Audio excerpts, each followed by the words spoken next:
평생을 살아오면서 제 이름이 세상에 알려질 일은 단 한 번도 없을 줄 알았습니다. 저의 이름은 박순심. 그저 평범한 아낙네였고 아내였고 어머니였는데 말이에요. 젊었을 적 제 별명은 순심 장사꾼이었습니다. 새벽 4시면 장터로 나가 무거운 채소 바구니를 이고 지며 하루를 시작했습니다. 여름에는 땀으로 흠뻑 젖었고 겨울에는 손끝이 얼어붙어 장작개비처럼 굳었지만 저는 그게 힘들다고 단 한 번도 생각하지 않았습니다. 그 돈으로 아들을 학교에 보내고 남편과 함께 집을 장만할 수 있었으니까요. 하루도 거르지 않고 제 몸은 늘 일터에 있었고 허리 한번 제대로 펴본 적이 없을 만큼 성실하게 살았습니다. 그렇게 세월은 흘러 건물 2채와 논밭 몇 마지기를 갖게 되었고 통장에 넣어둔 돈도 적지 않게 있었지요. 사람들은 저를 보며 아이고 저 집 할머니는 부자라 좋겠다라고 부러워했지만 정작 저는 제 옷 하나, 제 반찬 하나에도 인색했습니다. 허름한 바지에 해진 잠바를 걸치고 된장국에 김치 한 조각이면 좋겠습니다. 대신 아들과 손주들 입에는 늘 고기를 올려주었고 비싼 학원도 아낌없이 보내주었어요. 저는 그렇게 사는 게 당연하다고 믿었고 내가 아프고 힘들어도 자식들이 잘 되면 됐다. 제 마음은 늘 그랬습니다. 하지만 그렇게 아낌없이 줬는데도 그 대가는 배신이더군요. 아들 경수는 언제부턴가 제 눈빛을 피했습니다. 어느 날 아들은 치매 검사를 받자고 하더군요. 저는 손수장도 보고 은행 일도 직접 다닐 정도로 멀쩡했는데 아들은 혹시라도 대비해야 한다며 검사를 권했습니다. 그래서 저는 그저 의심 없이 경수 말을 따랐는데 며느리 소연이의 노골적인 말에 의심이 들더군요. 어머니 이제는 집이고 땅이고 다 애비 이름으로 해두셔야 해요. 그래야 나중에 번거롭지 않아요. 처음엔 단호히 거절했습니다. 내가 아직 멀쩡한데 뭘 벌써 그러냐. 하지만 아들 내외는 집요했어요. 어느 날 아들이 두툼한 서류 뭉치를 제 앞에 내밀었습니다. 엄마 그냥 도장만 찍으세요. 별거 아니에요. 엄마 재산, 엄마 손주들을 위해 다 안전하게 지켜주는 거예요. 저는 도장을 찍지 않겠다고 버텼지만 며느리는 제 손목을 붙잡고 억지로 도장을 찍게 했습니다. 순간 저는 서늘한 한기를 느꼈고 그 아이가 웃고 있는 얼굴이 어찌나 차갑고 섬뜩하던지요. 그리고 며칠 동안 지옥 같은 날들이 이어졌습니다. 나를 위해 시설 좋은 요양원을 알아봤으니 이제 고생하지 말고 쉬면서 지내라고 집요하게 설득을 하더군요. 저는 정말 갑자기 왜 이런 일을 겪어야 하는지 이해할 수가 없었어요. 싫다고 저항을 해봤지만 손주들을 생각하니 더 이상 버티기가 힘에 부쳤습니다. 그러던 어느 날 가슴이 찢기는 더 큰 고통이 찾아왔습니다. 저와 평생 고생을 함께한 남편은 아들 부부의 행포에 맞서 싸우다 끝내 쓰러지고 말았어요. 의사가 말하길 심장이 약해져 더는 버티기 어렵습니다. 저는 그의 곁을 지키며 울었습니다. 여보, 내가 잘못했어. 내가 도장을 찍지만 않았어도. 그는 마지막 힘을 다해 제 손을 꼭 잡으며 말했습니다. 순심아, 이제는 울지 마라. 우리 억울함 끝까지 밝혀라. 포기하지 말고 싸워. 그 말을 남기고 그는 눈을 감았고 제 세상은 무너졌습니다. 하지만 그와 동시에 제 가슴에는 결심이 섰습니다. 그래, 내가 끝까지 싸우리라. 당신의 억울함을, 내 억울함을 세상에 알리리라. 그러나 저는 결국 낯선 요양원에 제 의지와는 상관없이 끌려왔고 아들 부부는 저를 치매 환자로 둔갑시켜 넣었더군요. 세상에 어떻게 경수가 이럴 수가 있을까? 저는 눈물을 멈출 수 없었습니다.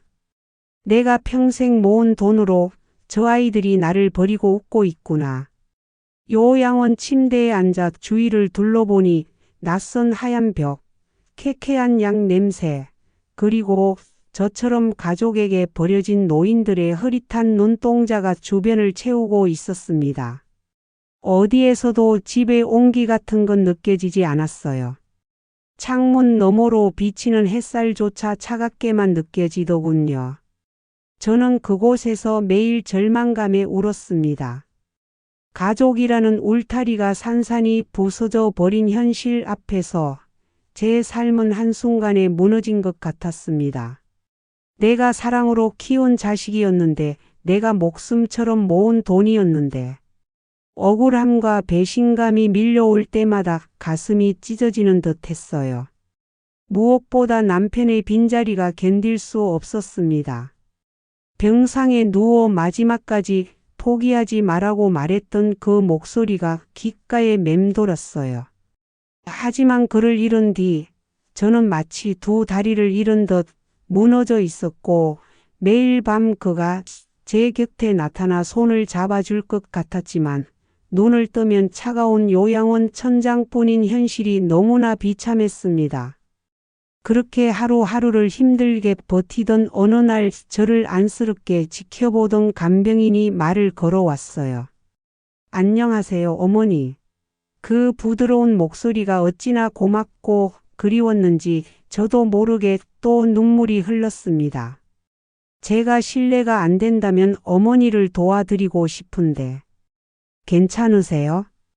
저는 어리둥절한 표정으로 그녀를 바라보았는데 간병인의 눈빛은 진심으로 저의 억울한 마음을 달래주듯 보였고 그 얼굴이 너무나 따뜻했습니다.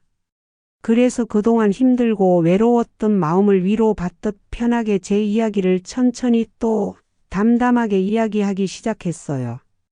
다 듣고 난 후 간병인의 눈에서 눈물을 흘리며 말하더군요. 그동안 얼마나 억울하고 힘드셨어요. 그래도 내 아들인걸요. 이야기를 들어줘서 정말 고마워요. 저의 억울함을 알아주는 사람이 있다는 사실만으로 눈물이 터져 나왔습니다.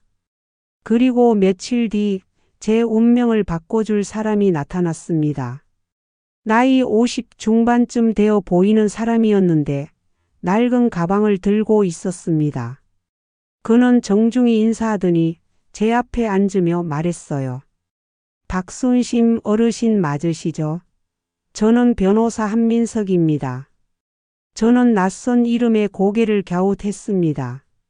변호사라니 난 돈도 없고 싸울 힘도 없어요. 괜히 시간 낭비 마세요. 그러자 그는 차분한 목소리로 말했습니다. 저는 돈 때문에 온 게 아닙니다. 어르신 이야기 간병인에게 들었어요. 억울하게 재산을 빼앗기고 요양원에 계신다고요? 제가 도와드리고 싶습니다. 저는 그 말을 듣고 한동안 아무 말도 하지 못했습니다. 그날 밤 지난 세월을 처음부터 끝까지 털어놓았습니다. 새벽 시장부터 시작한 제 장사 인생, 평생 쓸 것 줄이며 모은 돈, 아들 학비와 집 마련, 그리고 결국 돌아온 배신까지 이야기를 하며 저는 수십 번이나 눈물을 훔쳤습니다. 민석은 제 손을 꼭 잡으며 말했습니다. 할머니 절대 포기하지 마세요. 지금은 힘들어도 법은 진실편에 서 있습니다. 그리고 수임료는 필요 없습니다. 반드시 진실을 밝혀드릴게요.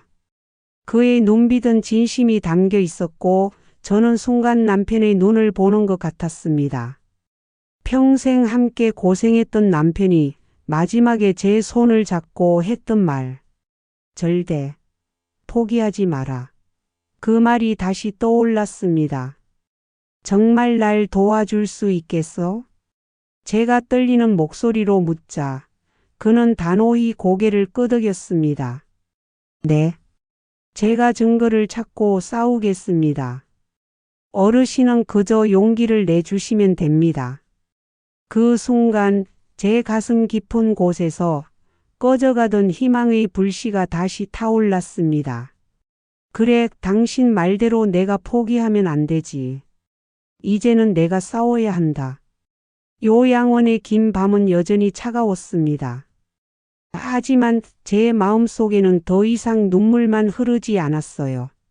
언젠가 반드시 법정에서 아들 부부와 마주하게 되리라는 확신, 그리고 그곳에서 진실을 밝히겠다는 결심이 피어올랐습니다.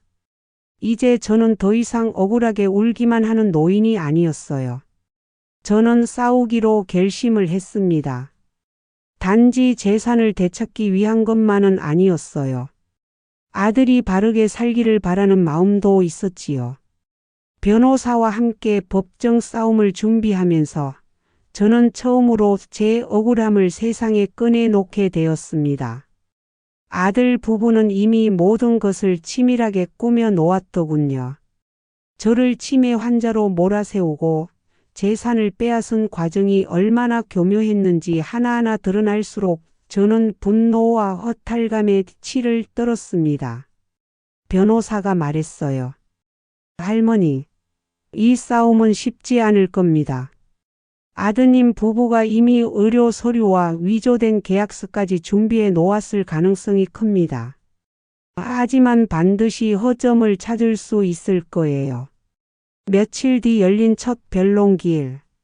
저는 법정에 앉아 있었습니다.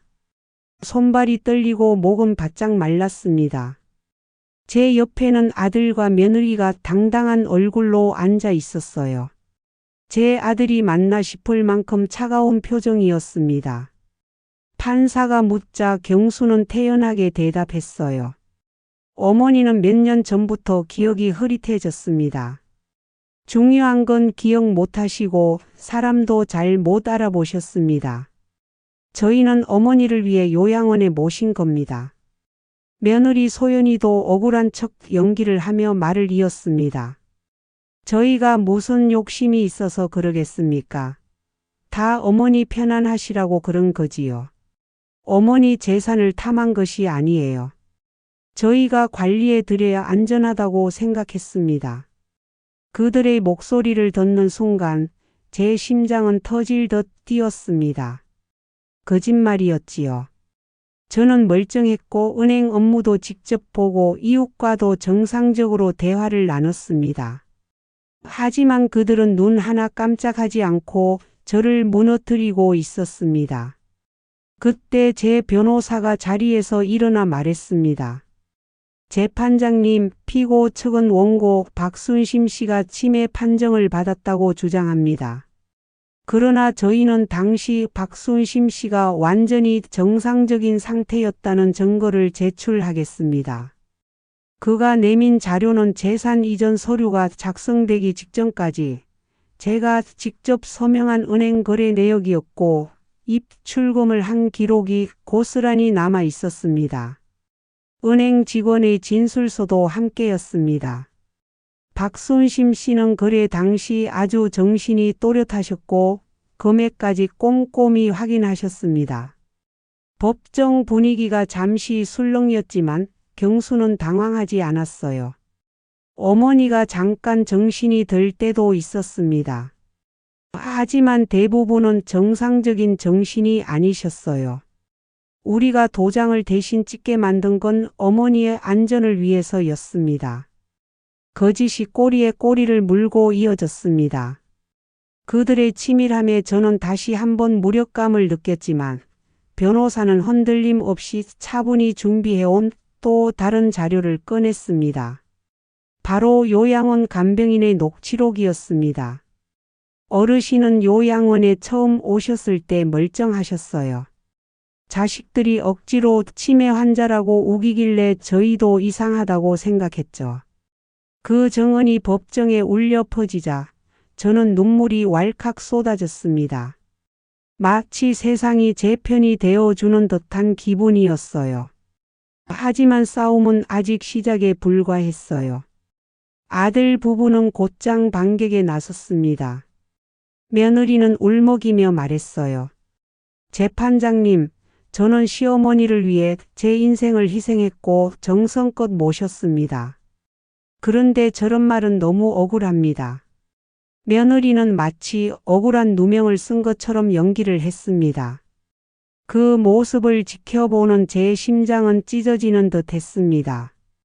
평생을 내 손으로 밥을 지어 먹이고 사랑으로 키운 하나뿐인 아들이었는데 그 아들은 어디로 갔을까요? 또 며느리 소연이는 정말 예뻐하며 딸처럼 지낸 며느리였는데 이제는 저를 철저히 짓밟는 원수로 변해 있었습니다. 변호사는 제 어깨에 손을 얹으며 속삭였습니다. 걱정 마세요. 지금은 시작일 뿐입니다. 결국 진실은 밝혀질 거예요. 그 순간 저는 깨달았습니다. 이 싸움은 길고 험난하겠지만 더 이상 물러설 수 없다는 것을요. 남편이 마지막으로 했던 말이 다시 가슴 깊이 울려 퍼졌습니다. 저는 마음속으로 다시 한번 다짐했어요. 그래, 끝까지 가자. 이 싸움은 내 억울함만이 아니라 당신의 죽음까지 걸린 싸움이니까. 그날 법정을 나오며 저는 다시 한번 눈물을 삼켰습니다.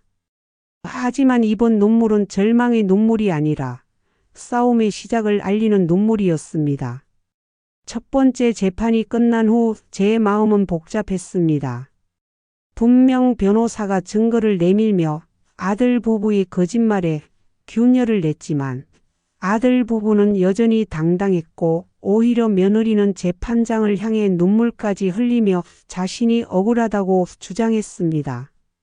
요양원으로 돌아오는 길, 저는 변호사에게 물었습니다.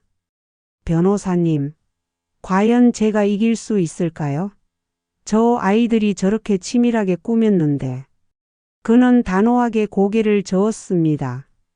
할머니, 이길 수 있습니다. 아직은 증거가 부족하지만 우리가 찾지 못한 결정적인 무언가가 분명 있을 겁니다.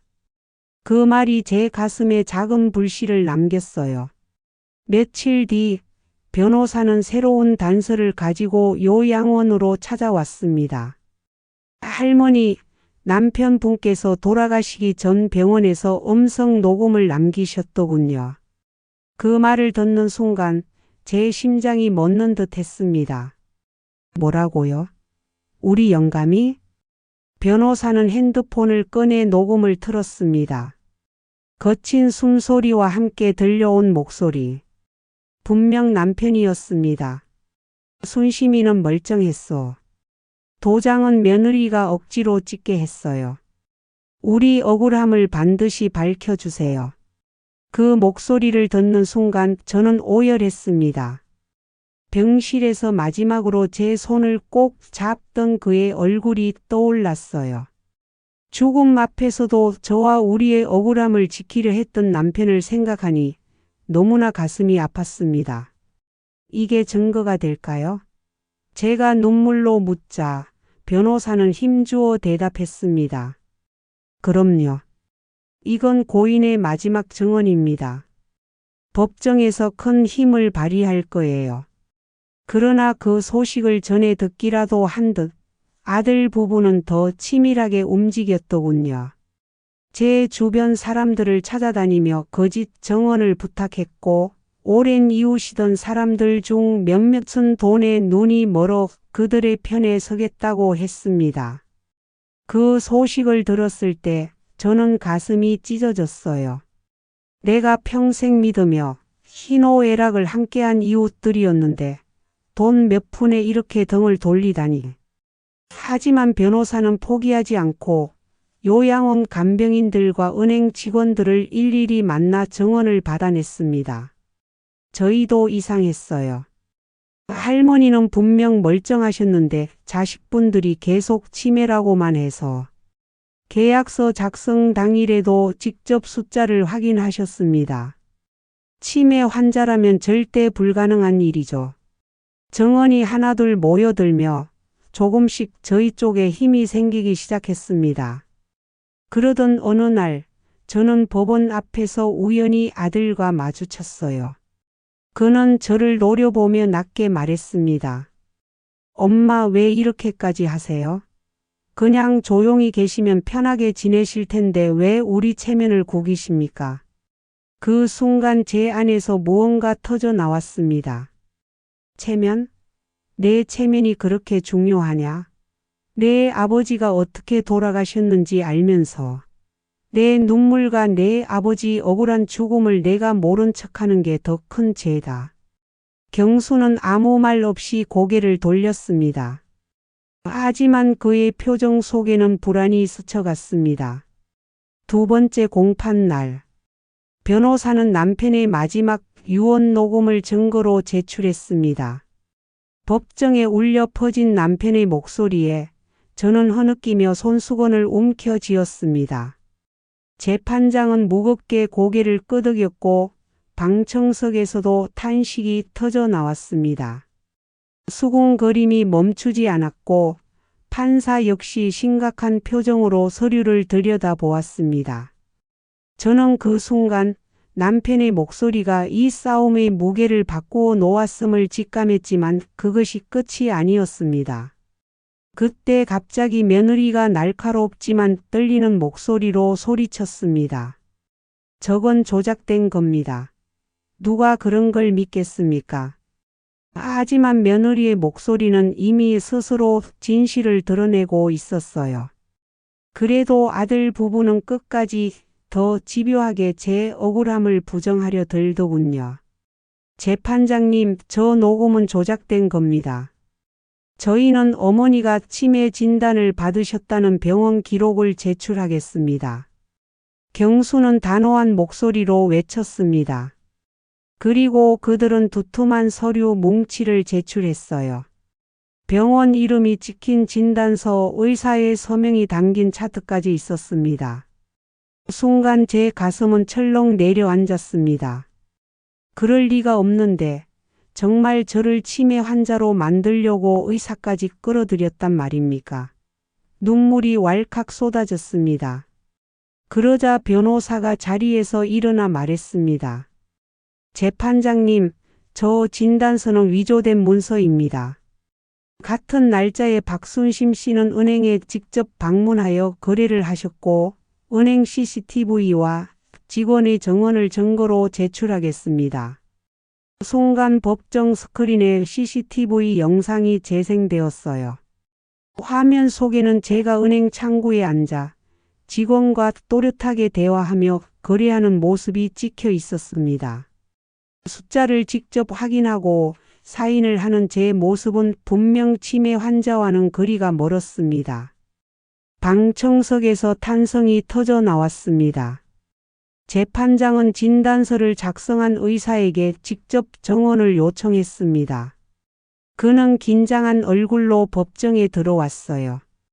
이 진단서 정말 선생님이 쓰신 겁니까? 판사의 물음에 의사는 잠시 머뭇거리더니 결국 고개를 숙였고 진실을 말하더군요. 사실 경수 씨와 소연 씨가 부탁했습니다. 거절하면 병원에 불이익이 있을까 두려워서 억지로 써준 겁니다. 그 한마디에 법정은 충격으로 휘몰아쳤고 저는 그 자리에서 손으로 얼굴을 가리며 흐느꼈습니다.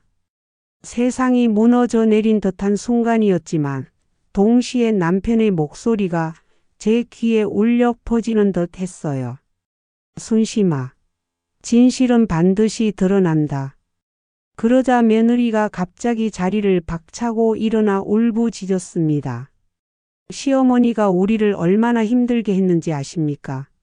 재산을 다 주신다는 핑계로 사사건건 늘 우리를 간섭하고 힘들게 하셨어요. 우리가 뭘 잘못했습니까?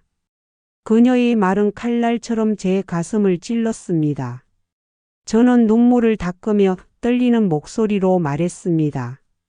나는 널 내 자식처럼 생각했는데 내 밥상에 제일 좋은 반찬을 항상 내 앞에 놓아주던 게 죄였니? 내가 못 먹고 안 쓰며 모은 돈으로 너희 집 사주고 손주들 키워 주던 게 잘못이었니? 너희가 말하는 그 간섭이란 게 결국 내 사랑이었는데 그걸 짓밟아 버렸구나. 순간 법정은 고요했고 제 울부짖음만 차가운 벽에 울려 퍼졌어요. 그때 한민석 변호사는 흔들림 없는 목소리로 마무리했습니다. 재판장님, 오늘 드러난 사실만으로도 충분합니다.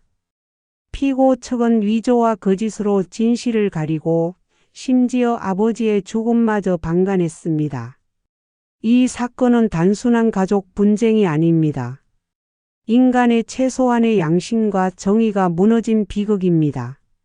그 순간 저는 단순히 변호사가 아니라 남편이 제 곁에 보내준 또 다른 동지라는 생각이 들었습니다. 공방은 절정에 이르렀고 법정 안의 공기는 숨조차 쉴 수 없을 만큼 무거웠습니다. 이제 판결을 향한 길은 더 가까워졌지만 저는 알았습니다. 아직 마지막 반격이 남아있다는 것을. 그날 법정을 나서는 길, 저는 남편의 목소리가 귓가에 맴도는 걸 느꼈어요. 순심아, 우리 억울함 반드시 밝혀야 한다. 요양원 방으로 돌아온 저는 창문 밖 하늘을 올려다보며 속삭였습니다. 영감, 조금만 더 기다려요. 당신의 억울함 반드시 풀어드릴게요. 그래요. 이제 저는 더 이상 힘없고 약한 노인이 아니었습니다. 이 싸움은 반드시 끝이 있을 것이고 남편의 마지막 말을 꼭 지켜내리라. 세 번째, 법정 공방은 점점 더 치열해져 갔습니다. 아들 부부는 계속해서 새로운 거짓을 만들어냈고 제 변호사는 그때마다 반격했지만 아직 판결을 단정할 수는 없는 상황이었습니다. 증거와 정언이 오가는 동안 저 역시 가슴이 조여드는 듯한 긴장 속에 메일을 보냈습니다. 그러던 어느 날 변호사가 다급히 요양원으로 찾아왔습니다. 얼굴에는 결연한 표정이 서려 있었어요. 할머니 드디어 찾았습니다. 결정적인 증거예요. 뭐요? 뭔데 그래요? 제 심장이 두근거렸습니다. 변호사는 가방에서 서류와 USB를 꺼내 보여주었어요. 이건 경수 씨와 소연 씨가 집을 담보로 대출을 받으면서 작성한 서류입니다. 그런데 날짜가 문제예요. 재산 이전 계약이 성사되기 이틀 전에 이미 대출을 신청해둔 기록이 발견됐습니다. 순간 저는 숨이 막히는 듯 했습니다. 그럼 그 아이들이 이미 계획을 다 짜놓고 날 속였다는 거잖아요. 변호사는 고개를 끄덕였습니다. 네. 그리고 더 있습니다. 은행 CCTV에 경수 씨와 소연 씨가 직원에게 이번에 어머니 재산이 우리 명의로 넘어올 거니까 걱정 말라는 말을 하는 장면이 찍혀 있었습니다. 그 영상이 증거로 채택된다면 이제 그들의 거짓은 무너질 수밖에 없습니다. 그 순간 제 눈에서 눈물이 흘러내렸습니다. 억울함과 분노, 그리고 동시에 찾아온 희망이 뒤섞여서 가슴이 벅차올랐어요. 드디어 끝이 다가오고 있다는 걸 느꼈습니다. 며칠 뒤 네 번째 공판이 열렸습니다. 법정은 그 어느 때보다 무겁고 긴장된 공기로 가득했어요. 판사의 얼굴은 굳어 있었고 방청석은 숨소리조차 삼킨 채 조용했습니다. 경수 측 변호사가 먼저 나섰습니다. 재판장님, 원고 측은 근거 없는 주장만 내세우고 있습니다. 피고들은 단순히 부모님의 노후를 걱정해 합법적인 절차를 밟았을 뿐입니다. 그러나 제 변호사는 자리에서 일어나 서류와 USB를 들었습니다. 재판장님, 원고 측은 새로운 증거를 제출합니다. 피고들이 재산 이전이 되기도 전에 이미 그 재산을 담보로 대출을 신청한 사실이 드러났습니다. 날짜가 명확히 찍혀 있으며 은행 CCTV 영상도 함께 있습니다. 스크린에 영상이 재생되었습니다. 경수와 소연이 은행 직원에게 웃으며 말하는 장면이 그대로 담겨 있었어요.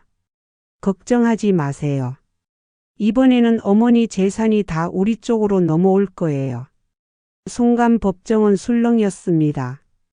판사의 눈빛이 차갑게 변했고 경수는 얼굴이 하얗게 질렸습니다. 며느리는 손으로 입을 막으며 시선을 피했습니다. 저는 그 장면을 바라보며 눈물이 솟구쳤어요. 그래, 드디어 진실이 드러나는구나.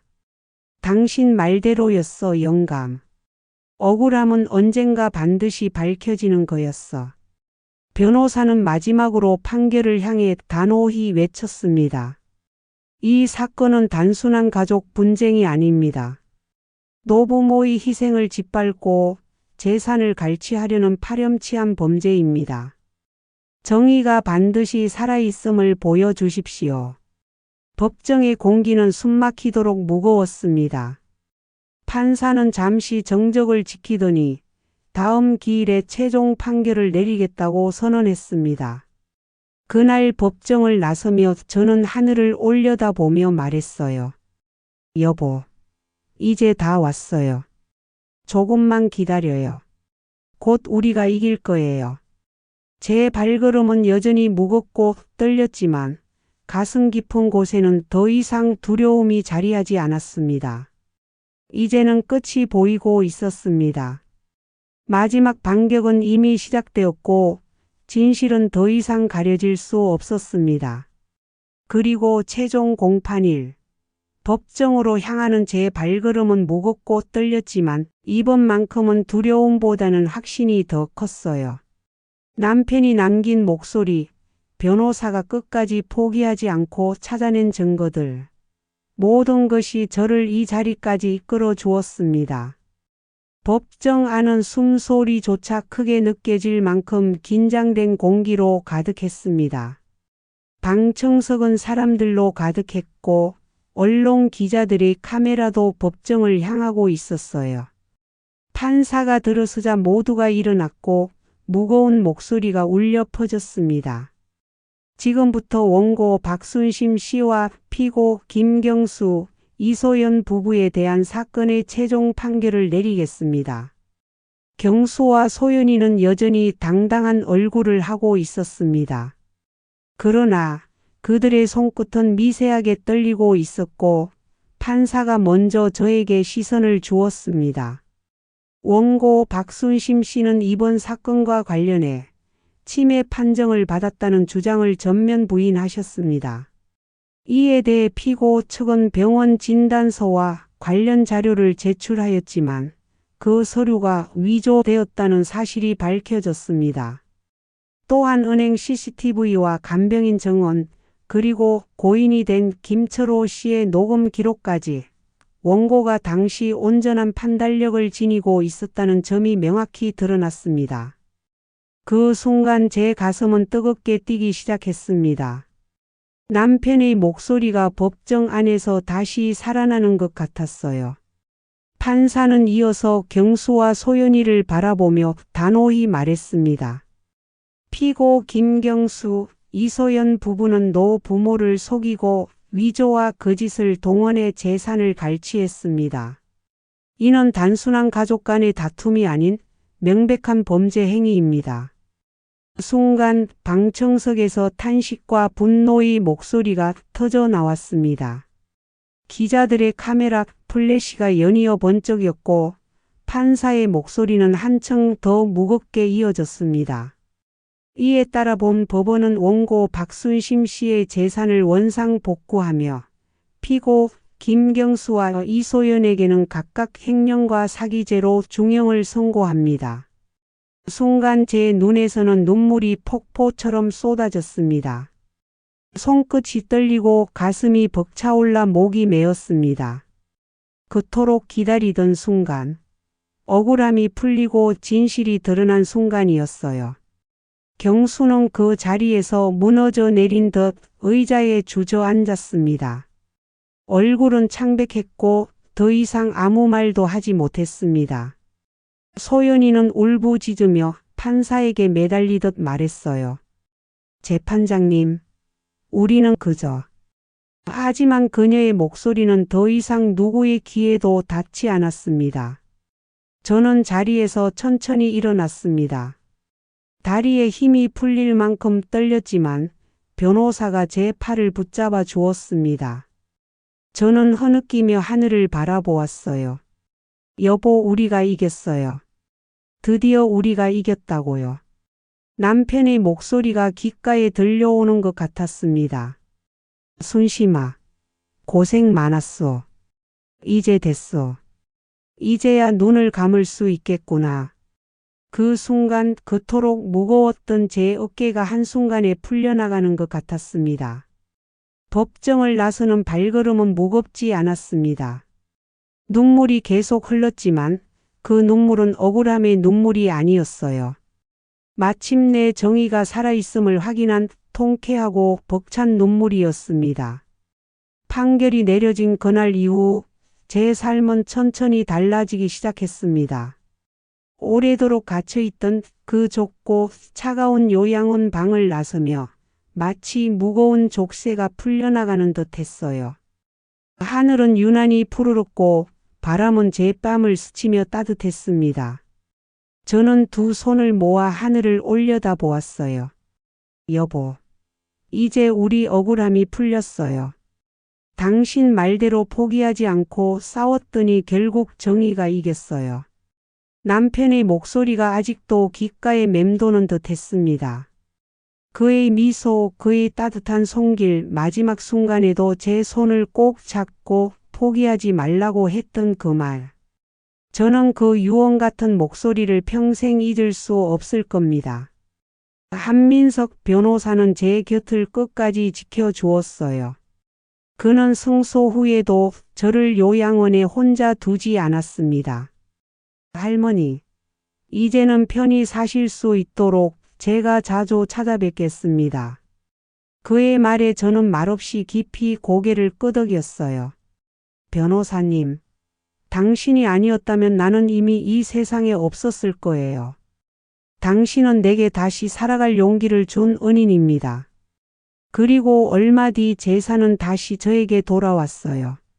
하지만 더 이상 그 돈은 제 돈이 아니라는 생각이 들더군요. 그래서 저는 고민 끝에 어려운 사람들을 위해 쓰기로 결심했습니다.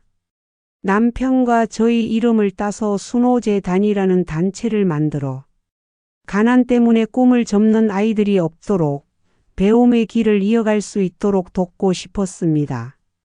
그것이야말로 남편과 제가 평생 피땀 흘려 모은 돈을 진정 가치 있게 쓰는 길이라 믿었기 때문입니다.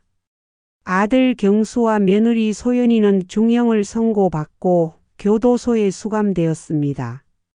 처음에는 분노와 원망이 치밀었지만 시간이 지나면서 제 마음 한편에는 씁쓸한 연민이 남았습니다. 부모의 사랑을 배신하고 탐욕에 눈이 멀어 죄를 짓게 된 아이들의 인생이 얼마나 허망한가 하는 생각이 들었기 때문입니다. 저는 언젠가 그들이 진심으로 뉘우치기를 바랄 뿐이에요. 이제 저는 하루하루를 감사하며 살아갑니다. 남편은 제 곁에 없지만 그의 영혼은 여전히 제 삶 속에 함께한다고 믿습니다. 새벽마다 창문을 열면 남편이 늘 좋아하던 바람 소리가 들려와요. 그 바람 속에서 저는 다시 다짐합니다. 여보, 남은 인생은 억울한 이들을 돕는 데 쓰겠습니다. 내 눈물이 헛되지 않도록 말이에요. 여러분, 제 이야기는 여기까지입니다. 저는 억울하게 당하고만 있는 약자가 아니라 끝내 싸워서 정의를 되찾은 사람입니다. 비록 늦게 찾아온 정의였지만 포기하지 않았기에 얻어낼 수 있었습니다. 혹시 지금 이 이야기를 듣고 계신 분들 중에도 억울하게 울고만 계신 분이 있나요? 그렇다면 꼭 전해드리고 싶습니다. 억울함을 삼키지만 말고 세상 앞에 꺼내 놓으세요. 진실은 결국 드러나고 정의는 반드시 살아 있습니다. 이것이 제 남은 인생의 다짐이자 여러분께 전하고 싶은 제 진심입니다. 긴 시간 들어주셔서 감사합니다.